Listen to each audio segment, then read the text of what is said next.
아멘. 오늘 우리에게 주시는 말씀, 우리 마태복음 1장 1절과 18절 말씀만 우리 같이 보도록 하겠습니다. 마태복음 1장 1절 또 우리 18절 말씀.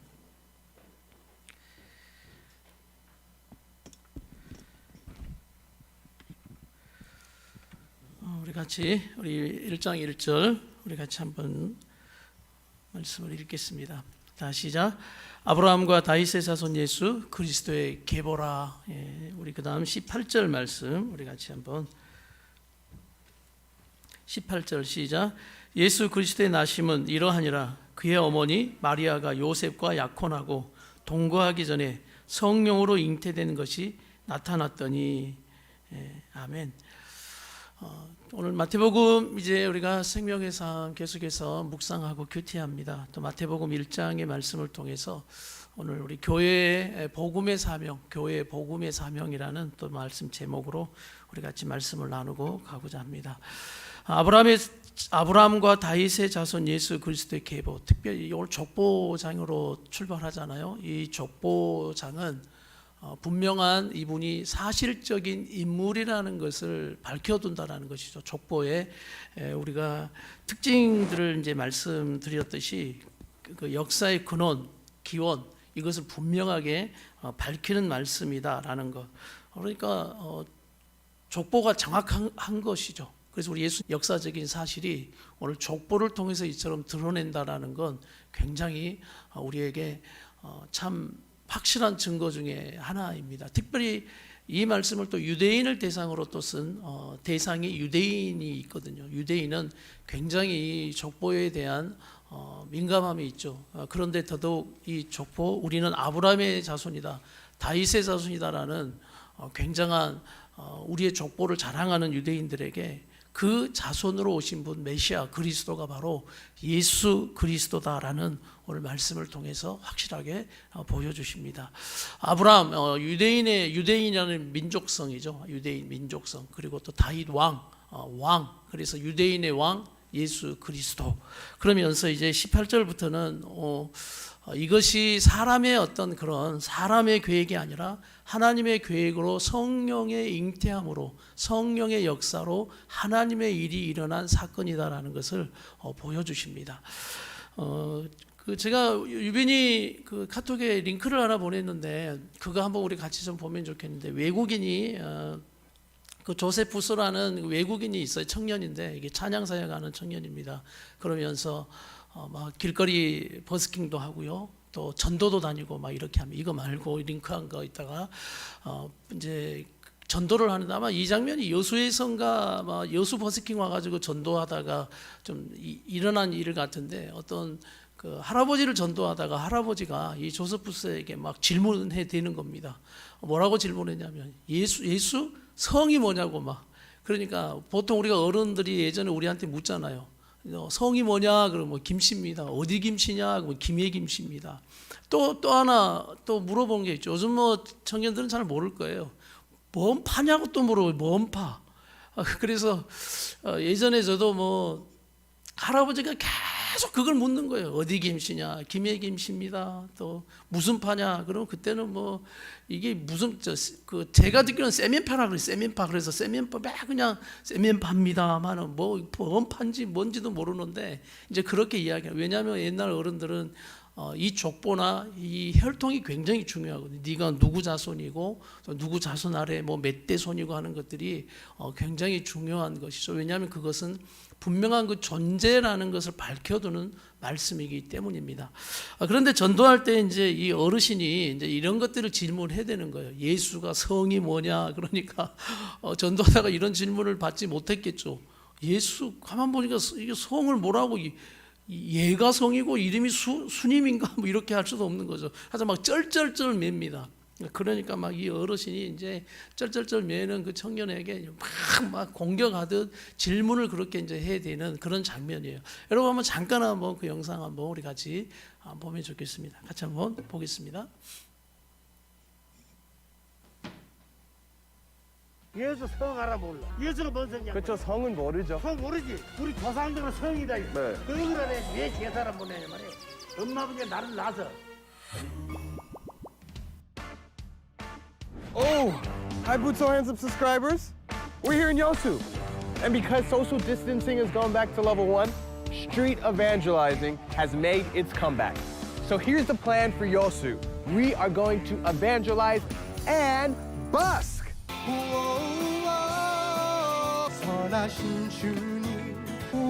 are the reason. So after all of the busking that we did, and that was to evangelize here to the people in Yosu. At least with Yosu, I was like, I don't want to pay attention to getting rejected or not. I just want to try and see what happens. 지금 바쁘세요? One of the people still in my mind right now, an 아저씨 that we met. 안녕하세요. 저희가 질문 하나 물어봐도 될까요? 뭘. 근데 왜 어찌를 조사를 다니는 거야? 교회에서 나온 거야? 네. 맞습니다. But when we started talking about God and Christianity and the church, he really flipped. A more aggressive. 자네들 부르고 다니도 좋은 말이 안 나와. 사기꾼들이 많아 교회가. 말이 안 되는 거야 십자가가. 어떻게 사람을 못 박아 죽일 거야. 못 박아 죽였다는 근거가 없어. 그 증거 있는데요. 증거가 어디 있지? 예수님 말고 그냥 사람을 십자가. 그럼 얼마나 잘못했으면 네. 십자에다 못 박아서 때려 죽여버렸을 거야 그걸 갖다가. 근데 역사적으로는 예수님 신우. 그 역사가 말해. 근데 만들어진 역사라고 그래. 만들어진 역사야 그게. 그거 예수 성 알아 몰라. 예수님은 성을 아냐고. 성이요? 성 모르지. 우리 조상들은 성이 다 있어. 네. 내가 뿌리가 있어. 조상이 있어야 돼. 성을 알아야 돼. 응. 그럼 예수 믿는 사람들은 성이 없어. 뭔 성이 뭔 성? 예수가 뭔 성이 양말이야. 그럼 얼마나 잘못했으면 만들어진 예수가 뭔 성? 예수님은 성을 아냐고. If any of you guys know Jesus' last name, please let us know. 목사님 안녕하세요. 예수님의 성이 뭔가요? 이스라엘 사람들은 성이 처음에는 없었거든요. 주로 동네, 나사렛 출신, 누구네 집안 출신, 야곱의 아들, 이삭의 아들 이런 식으로 불렀어요. I really wanted to be able to have a conversation with this man, but it seemed like he was already solid in his stance. So that was kind of a 아쉽다. 자, 이 봐. 맞아. 잠시만요. 시간을 많이 내주셔서 감사하고요. 나는 이런 거안 받아. 하나 받으세요. 너. Are you fine? Yeah? Let's, Yeah. You ready? Yeah. Next people? 약간 뭐가 떨어지는 B. 그지? After evangelizing for a little while, it started to rain a little bit, and then it started to rain a little bit more. And in the midst of all that rain, we're trying to evangelize. 안녕하세요. 혹시 질문 하나 물어봐도 될까요? 괜찮으시면 제가 질문 하나 물어봐도 될까요? Free prayer. 기대드립니다. It rained and it rained and it rained, and eventually we had to stop. 비 멈춰라! So we did our second live. To be honest, it 족보를 통해서 어떻게 태어나셨고 어떻게 되어질 건가. 그리고 또 이 역사가 그저 인간의 그런 족보 정도가 아니라 바로 하나님에 의해서 되어진 족보이고 성령으로 역사되어진 족보다라는 것을 가르쳐 주는 것이죠. 그리고 우리가 오늘 말씀에도 어제 이제 그 족보장에서도 나누었지만 이게 만약 인간적으로 한 사람을 기록한 인간적인 족보였다면 여러분 이 족보에 이런 것들이 들어갈 수가 없어요. 어떤 것들이 들어갈 수가 없냐면 수치스러운 사건들. 그러니까 다윗 왕의 수치스러운 사건들, 밧세바 간음한 사건 있잖아요. 그래서 우리아의 아내라고 표현한 것은 일부러 다윗이 범죄한 사건을 기록한 겁니다. 예, 그러니까 수치를 가리지 않고 드러내 버려요. 여러분 족보라면 여러분 그렇게 기록하게 불 켜주라 그 말이 불 좀 켜주세요. 예. 여러분 족보라면 여러분 그렇게 기록하겠습니까? 혹시 누가 내 자손이 내 족보를 기록한다고 한다면 내 허물을 여러분 어떻게 하겠어요? 그거는 지워라 이렇게 하는 게 맞아요 실은. 그리고 인간적인 족보들은 많이들 그렇게 합니다. 다 삭제하고 없애버리고 좋은 것만 드러내려고 하는데 성경의 족보는 그렇지 않습니다. 그리고 또 이방인 여자들도 들어가 있죠. 이방인 여자들. 그래서 우리 하나님은 바로 이 이방인까지 구원하시고자 하신 하나님의 구원 계획이 이 족보장이 다 들어가 있는 겁니다. 내가 이 이방인까지 구원. 그래서 이방인을 통한 바로 예수님의 족보가 딱 이어지는 이런 장면들을 보면 바로 성경이 그 수치스러운 장면들이나 이런 빼고 싶었던 그런 인물들까지 다 집어넣는. 특히 라합이라는 여자는 창녀거든요. 여리고성의 창녀 기생. 누가 예수님 족보에다가 창녀를 기록합니까? 네, 이건 인간적인 것이라면 진짜 인간적으로 만든 오늘 이 할아버지가 이야기한 만든 가상적인 거라면 더더욱 더 아름답게 꾸며야 되는 족보가 되는 것이죠. 그러나 오늘 바로 성경에 나타난 이 족보들은 정말 역사적인 확실한 사실이고 근거라는 것들. 그리고 우리 예수님이 출생이 어떻게 되냐, 예수란 사람이 성이 뭐냐, 이런 족보 찾고 계보 찾는 그 어른들에게도 정확하게 성경은 그 예수 그리스도의 계보를 통해서 가르쳐 주는 겁니다. 여러분, 성경이 또 대단한 게 마태복음은 마태복음의 관점에서 보여주지만 또 누가복음에 가면 또 누가복음은 또 다른 족보로 또 한 번 다른 관점으로 보여주시는 이 두 가지의 관점으로 더 확실한 그 역사적인 사실과 근거와 예수님의 그런 일들을 족보를 확실하게 기록한다는 것. 오늘 말씀에 우리가 요셉에 대한 믿음, 요셉이 이것을 받아들였고 또 요셉을 통해서 이 사건이 이루어지는 이제 믿음의 순종을 통해서 이루어지는 사건을 마태복음이 기록합니다. 요셉 관점, 요셉의 입장의 믿음. 그런데 또 누가복음에 가면은 요셉보다는 누구를 두각시키냐면 마리아를 두각시켜요. 그래서 마리아가 주의 계집종이오니 순종하겠습니다라는 그 마리아가 어떻게 또 이 하나님의 사건을 받아들이고 나아가는, 그러니까 성경을 통해서 이처럼 증거하고 하는 것들을 우리가 확실하게 믿을 수 있는 우리가 믿는 우리 하나님. 그런데 세상은 보통 우리가 종교가 뭐냐라고 물을 때 이 종교 안에 기독교와 개신교를 집어넣습니다. 그래서 통계상 여러분, 기독교라고 포함하는 것은 전체를 거의 포함한 이단까지 다 집어넣는 경우가 굉장히 많습니다. 그래서 보통 요즘 이제 개신교라고 표현을 많이 하는데, 우리가 종교 안에 기독교, 여러분이 기독교 막 이렇게 적지 않습니까? 근데 이것은 이제 우리가 세상적으로, 사회학적으로, 종교학적으로 종교라는 것에 이런 종교가 있다라는 것을 구분해서 우리도 뭐 종교의 기독교라고 적기도 하죠. 그러나 우리가 기억해야 할 것은 우리가 믿는 기독교, 우리 하나님은 종교가 아닙니다. 이게 사실이에요, 이게. 왜냐하면 종교라는 것은 사람이 만들어낸 인위적인 것과 죽은 사람의 사상을 종교로 만들어서 이것을 하나의 신격화 시켜버리는 것까지 포함시킨 것이기 때문이에요. 그래서 유럽이나 뭐 미국이나 이런 유럽으로 가보면 전부 다 종교 안에다가 뭘 적을까요? 기독교라고 적습니다. 기독교. 그런데 문제는 종교는 말하지만 내용이 없다라고 말해요. 종교는 말해요. 그러나 이런 성경의 복음이 사라져버린 유럽교회. 그래서 많이들 염려하는 게 우리 한국 또한 어디를 쫓아가고 있다? 유럽을 쫓아가고 있다라는 그 위험성은 바로 이런 겁니다. 교회가 사라지는 위험성이 아니라 바로 종교는 말하지만, 종교는 기독교라고 적고 있지만 당신이 믿는 그 기독교, 하나님의 내용이 삶 가운데 없다는 거예요. 그래서 내용과 생활이 없는 거예요. 삶이 없어져 버려요. 기독교라고는 말하지만 성경이 말하는 기독교인의 크리스찬의 삶과 생활이 사라져 버렸다. 이것이 이제 큰 문제가 된다라는 것이죠. 지금 역시 우리 한국 상황이나 또 우리 믿음에도 이것을 우리가 생각해야. 그래서 점점 진짜로 어떻게 되냐면, 진짜로 오늘 이렇게 성경에서 증거하고 말씀하고 있음에도 불구하고 우리의 신앙이 뭐가 되고 있냐면 종교화 되어져 버린 거예요. 종교화. 그래서 그냥 종교 생활처럼 되어진 경우가 굉장히 많습니다. 종교가 되면요, 목숨 걸고 싸워야 할 필요가 별로 없어요. 그래서 지금 이 코로나 때문에 벌어지는 이런 일들 속에서 나라와 이 교회와의 어떤 그런 막 보이지 않는 싸움, 또 보여지는 그 민감함들 속에서 뭔가 또 교회의 어떤 그런 본질을 막 이야기하면서 들고 일어나는 그런 모습들을 역시 이런 본질적인 부분을 중요하다고 외치고 있기 때문에 그런 일들이 일어나고 있는 것이에요. 그게 다 잘못됐다라고 봐서는 또 안 됩니다. 종교화될수록 우리는 생명을 외칠 필요가 없어요. 그냥 시키면 시키는 대로입니다. 조금 힘이 있는 권력이 시키면 시킨 대로 가면 그냥 그게 종교예요. 종교는 그렇게 나가게 되어 있어요. 그래서 점점 우리의 신앙과 우리의 삶이 종교화되어지고 있다는 거예요.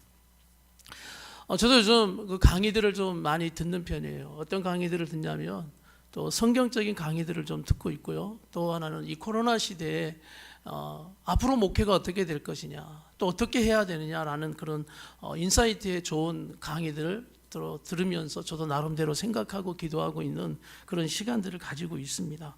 그런데 오늘도 이제 강의를 이제 하나 듣는 가운데 그 전도에 대한 굉장히 중요성을 외치고 있는 우리 김상현 목사님의 그 강의를 제가 듣는데 이제 그분이 그 데이터에 대한 통계들을 많이 오늘 보여주시더라고요. 그러면서 비종교인에게 가장 호감 가는 종교가 뭐냐, 이 데이터 여러분 한번 보십시오. 비종교인에게 가장 호감되는 종교가 2004년도와 2014년도로 한번 비교해 봤어요. 불교가 있고 개신교가 천주교가 있다. 자, 호감 가는 또 종교가 없다. 이렇게 이제 데이터를 한번 딱 정해 보니까 나오죠. 네, 불교, 개신교, 천주교. 개신교가 몇 등이에요? 2004년도에 꼴등이에요. 꼴등. 1등이 불교, 2등이 천주교, 3등이 개신교. 자, 여기는 좀 호감입니다. 호감 가는 종교를 당신이 택한다면 이거예요. 자, 2014년도로 가니까 어떻게 됩니까? 여전히 불교가 1등, 그 다음 천주교 2등, 개신교 예, 꼴등. 호감 가는 종교는 없다라고 하는 것도 굉장히 많은 또 프로가 나오죠. 자, 근데 여기에서 그 다음 데이터를 한번 보시겠습니다. 그 다음 데이터를 보면 참 재미있는 이제 데이터가 나오는데 한번 보세요. 자, 이것은 2015년도 연령별 종교 인구를 말합니다. 종교 인구. 자, 그러면 여러분 아까 2004년과 2014년도에 했던 그 갤럽 조사 그 데이터 분석을 보면 가장 호감이 안 가는 종교가 어디예요? 개신교였죠. 그러면 이제 연령별 종교 인구를 따질 때 가장 적어야 될 종교가 어딜까요? 개신교가 적어야 되잖아요. 그런데 오늘 한번 보시겠어요? 자, 박스 안에 위에 있는 그 색깔 위에만 보겠습니다. 10대에서 19세, 10대에서 30대까지, 10대에서 30대까지 자, 인구를 한번 보세요. 기독교 123만, 불교 46만, 38만, 20대 105만, 57만, 44만, 30대 136만, 86만, 56만. 자, 종교 인구는 몇 등이에요? 1등이에요. 그 다음 40대 봅시다. 40대 165만, 132만, 62만. 50대 154만, 175만, 70만. 60대 99만, 126만, 38만. 여러분 나이대가 뒤로 갈수록 왜 지는지 아십니까? 왜 질까요? 이 나이 드신 분들은 불교 문화가 많거든요. 예, 불교 문화가 많은 그 권에서 점점 자라고 나이가 들어가는 겁니다. 그리고 아까 10대에서 30대, 40대까지는 그래도 개신교 인구가 더 많아요. 왜냐하면 이들은 그래도 이 개신교의 이 복음의 영향이 굉장히 많이 복음의 영향을 많이 받고 있다는 것입니다. 여기에서 이제 그분이 강조했던 건 이거예요. 자, 여기에서 우리 크리스천들 교회가 속지 말아야 될 것이 하나 있다는 겁니다. 호감, 이 종교적인 호감보다 오늘 바로 더 중요한 게 뭐냐면 종교적인 호감과 진짜 내가 종교를 선택하는 문제는 같다라는 겁니까? 틀리다는 겁니까? 틀리다라는 걸 이야기하는 거예요. 자, 이해가 되시죠? 호감으로 그냥 나는 이 불교가 뭐 호감이가 이게 조금 더 나은 것 같아라고 찍지만 결국 내 삶에서 진짜로 위기 가운데 어려운 가운데 뭔가를 선택해야 된다면 바로 기독교를 개신교를 선택했다는 결과예요. 그래서 결론적으로 지나고 보니까 2015년도에 인구를 보니 바로 더 젊은 세대일수록 개신교, 기독교 인구가 불교와 천주교를 합해도 10대에서 40대까지는 적어요. 더 많다고요, 이게. 그런 데이터가 정확하게 나온다는 겁니다. 그래서 이제 그분이 또 강조했던 게 뭐냐면 이런 확실한 데이터가 아님에도 불구하고 우리 교회들과 크리스천들은 이상하게 느끼는 것을 가지고 진짜인 것처럼 자꾸 이야기를 하는 버릇들이 있다는 겁니다. 그래서 어려워요, 안 돼요, 뭐 교회 숫자가 다 떨어졌어요, 막 이런 이야기를 아무런 근거 없이 그냥 좀 느껴지는 그런 체감 정도로 느껴지는 분위기 정도를 가지고 자꾸 이야기하고 있다라는 겁니다. 그래서 이것도 우리의 어떤 말의 습관이나 또 없다, 또 뭐 힘들다, 피곤하다라는 이런 것들처럼 역시 우리가 실제로 보는 영혼에 대한 태도들 역시 그렇게 교회들이 되어지고 있다. 그리고 또 어느 때는 교회가 안 되는 이유, 교회가 자꾸 부흥하지 못하고 교회가 자꾸 위축되고 뭔가 교회 안에 문제들이 일어나는 것들을 그런 것으로 그냥 다 덮어버리려고 하는 그런 변명이나 이런 것이 될 수 있다라는 것입니다. 그러면 왜 정말 위기 가운데 왜 호감은 안 가지만 정말 선택해야 할 상황 속에서 왜 그 개신교를 선택하느냐, 이 기독교를 선택하느냐, 이것은 그 어려움 속에서도 계속해서 복음을 전하는 그 소리를 듣게 되어 있다는 겁니다. 아멘. 그래서 결국 어떤 상황 속에서도 복음을 계속 전하는 거예요. 계속 복음을 전하는 겁니다. 어떤 시대가 됐든 우리가 핍박 가운데 교회가 막 멸절될 그런 위기 속에서도 복음을 전하고 그 이후에 지금까지도 복음을 전하고 복음을 전하고 복음을 전하는, 바로 복음을 전하는 교회와 복음을 전하는 성도들의 삶 때문에 결국 그들이 호감은 안 가지만 실제적인 내 삶에 문제가 터지고 어려움이 있어요. 뭔가를 붙잡아야 될 그런 상황 속에서 결국 그들이 선택하는 것은 바로 우리 하나님이라는 거죠. 바로 교회라는 것입니다. 그래서 지금이 뭐 예전에도 위기였고 지금도 위기, 또 경험해 보지 못한 위기이기 때문에 참 또 어렵긴 합니다. 그런데 우리가 더 이 위기 때 우리가 늘 말하잖아요. 위기가 기회가 된다. 위기가 기회가 된다. 그런데 그냥 말로 해서 위기가 기회가 되는 것이 아니라 그렇구나. 교회는, 성도는 끝까지 이 복음과 복음 선포를 멈추지 않아야만 위기가 기회가 되는 거구나. 이것을 좀 깨닫게 된 거예요. 그래서 오늘 이 말씀을 통해서 나는 우리 성도들과 이 말씀을 나누고 싶은 겁니다. 나는 우리 교회와 성도들을 통해서 위기인 건 맞고 또 어려워지는 세대가 되는 건 맞지만 우리가 그 가운데 그냥 덩달아 어려우니까 힘드니까 우리의 게으름이나 교회의 나태함, 그러니까 교회의 실질적인 복음의 사명은 다 던져놓고 그냥 하기 싫고 게을러지고 그냥 가만히 있는 것이 어느 때는 편하니까 그냥 그것이 지금 상황이 그래요, 안 돼요 라는 것으로 덮어버리는, 적어도 그런 변명하는 교회나 성도들은 되지 말자. 오늘 이 각오를 이 수요일밤을 통해서 우리 모두가 방송을 통해 예배하는 분들이나 오늘 이 자리에서 예배하는 우리 모든 성도들에게 각오와 결단이 되기를 간절히 축복합니다. 그래서 위기가 기회가 되게 하자. 이것은 우리 힘만으로 되는 것이 아니라 오늘 성령이 역사하여 마리아와 요셉을 통해 역사했듯이 우리 성령께서 그렇게 역사하실 것을 믿습니다. 마리아와 요셉을 가만 보니까 저는 마리아와 요셉을 통해서 하나님의 크신 그 원대한 꿈을 담아내지 않습니까? 마리아와 요셉이 아니면 이걸 누가 담아내겠습니까? 하나님께서 이 예수 그리스도에 대한 원대한 꿈, 놀라우신 하나님의 사랑의 역사는 오늘 보니까 세상에 있는 사람을 데려다가 쓰는 게 아니라 믿음의 사람들을 쓰시더라고요. 이건 조금 더 우리가 상징적으로 크게 보면 저는 교회를 말씀한다고 믿습니다. 하나님의 원대한 꿈은 세상에 있는 저 사람들을 향해 쓰는 게 아니에요. 계속해서 보십시오. 세례 요한을 통해서 또 길을 예비하시고 또 믿음의 사람들을 불러서 또 하나님의 일도 예수 그리스도의 제자가 되게 해서 결국 교회를 이루어 가시는 이 장면처럼 바로 믿음의 한 사람 한 사람, 성전에서 기도했던 그런 막 여자 성도들, 나이 드신 그런 성도들을 통해서 예언하게 하고 했던 그 믿음의 사람들을 통해 쓰셨던 그 역사, 오늘 하나님 우리 예수 이 그리스도의 복음이 다시 한번 우리 교회의 사명, 이 사명을 감당하는 이 목사와 우리 교회와 성도들 되게 주시옵소서. 그래서 이 교회의 사명을 우리가 위기 때지만 더 우리의 입술을 열어서 더 이 위기고 어려울 때 누구를 불러야 하고 누구를 붙잡아야 하느냐, 바로 생명의 주님으로 오신 우리 예수님을 붙잡아야 되는 줄 믿습니다.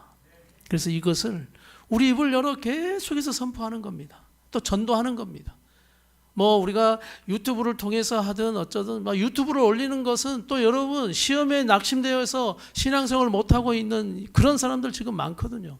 여러분 주위에 그런 사람들이 있으면 또 이 유튜브 영상이나 말씀을 통해서 보내는 겁니다. 더 전도하기 어쩌면 쉬운 때가 된 것 같아요.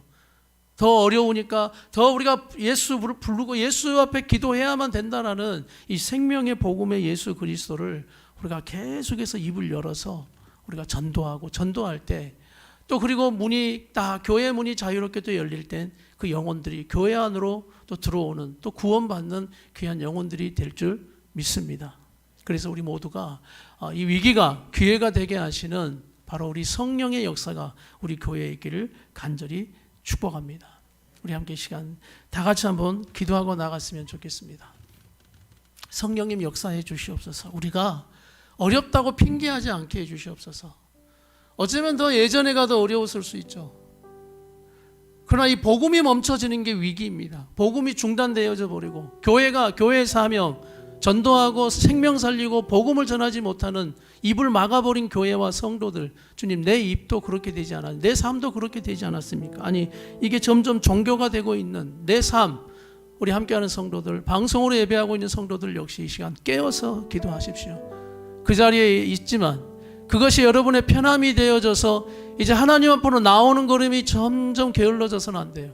더 깨어서 주여 우리 모두가 종교가 되지 않게 하시고 다시 형식이 되지 않게 해주셔서 이 복음의 역사가 내 안에서부터 일어나 우리 모두가 복음에 증거하는 교회 성도들 되게 해주시옵소서. 우리 지금 한 목소리로 통성으로 한번 기도하고 나가겠습니다. 주여 주여 주여. 아버지 하나님, 교회의 이 복음의 사명을 아버지 하나님 우리 모두가 다시 붙들게 하여 주시옵소서. 점점 우리의 신앙이 종교화되고 있습니다. 내용이 사라져버리고 말씀이 사라져버리고 기도와 예배가 사라져버리고 아버지의 말씀의 순종의 삶이 사라져버린 종교화가 되어지고 있는 교회와 우리 성도들의 삶들을 주여 이 땅을 긍휼히 여겨주셔서 다시 한번 우리 모두가 깨어나게 해주시옵소서. 주여 그들이 오늘 바로 우리 하나님 예수 그리스도가 호감은 가지 않지만 결국 그들의 삶이 어려움을 당하고 위기일 때 생명을 찾는 복음을 찾는 영혼들일 수밖에 없음을 보여주셨던 이 근거처럼 아버지 우리 모두가 더 이 생명의 예수 복음의 예수 우리 가슴에 심어지게 하시고 이 예수 그리스도의 복음을 우리가 선포하게 하여 주시옵소서. 죽어가는 영혼들을 향해 다시 한번 교회가 이 위기 때 서게 하여 주시옵소서. 아버지여, 위기의 순간에 생명을 권면하는 교회가 되라. 어려울 때 응답이신 예수님을 말씀하는 교회가 되라. 적대적인 상황 속에서도 핍박하고 박해하는 상황 속에서도 예수를 말하는 교회가 되며 성도가 되어라. 아버지요. 그래서 우리 교회가 더 생명을 살리는 전도의 아버지 다시 한번 눈을 뜨게 하여 주시고 복음을 선포하는 전파하는 이것에 게을러졌던 우리의 삶이 다시 한번 주여 영적 각성과 부흥이 일어나는 교회가 되게 하여 주옵소서. 복음을 전파하는 것, 복음을 선포하는 걸 멈추지 않는 교회가 살아나리라. 그 교회가 부흥하리라. 아버지여 다시 한번 핑계하지 않게 하시고 주여 우리 안 되고 주저앉는 것들을 다시 한번 이 세대에 아버지여 우리가 넘기지 않게 하셔서 오늘 마리아와 요셉에게 하나님의 원대한 꿈을 부어서 이루신 것처럼 주여 우리 교회와 성도들을 향하여 그렇게 써주시옵소서. 인도의 하나님 아버지, 이보다도 더 확실한 하나님의 살아계심과 예수 그리스도 이 땅에 복음으로 생명으로 오심과 또 지금도 역사하고 계시는 이것을 말씀을 통해 이것보다 더 확실하게 어떻게 증거해 줄 수 있겠습니까? 말씀을 통해 우리에게 증거하신 이 믿음의 증거가 우리 안에 확신되게 하여 주시옵소서. 그러므로 우리 안에 복음의 내용이 없거나 삶이 없는 아버지 빈 깡통의 삶이 아니라 종교가 아닌 살아있는 생명의 바로 우리 하나님 예수 그리스도의 생명의 복음을 가지고 살아가는 우리 교회와 성도들을 통해 다시 한번 이 교회의 사명, 복음의 사명을 우리 모두가 다시 외치고 선포하며 나가는 때가 되게 해 주시옵소서. 어려울 때니 위기의 때니 더 잠잠하지 않게 하시고 이때 더 말씀과 우리가 기도와 생명의 예수 복음이 이 위기를 기회로 만들며 살리시는 생명 되게 하실 줄 믿사오니 그럴 때 아버지 그들이 늘 그들의 잘못된 생각으로 아버지 호감 가지 않는다고 반항하고 핍박하고 박해하지만 결국 그들이 살아가야 할 때 살아가는 위기 속에서 내가 살아야 할 그때는 바로 생명을 붙들 수밖에 없사오니 생명의 예수가 결국 그들의 주님이 될 줄 믿습니다. 우리 교회와 성도들이 이 사명을 내려놓지 않게 하시고 끝까지 주님 다시 오실 그때까지 아버지 우리 모두가 복음의 사명을 잘 감당하는 교회와 성도들의 삶 되게 하여 주시옵소서. 예수님의 이름으로 간절히 기도드리옵나이다. 아멘.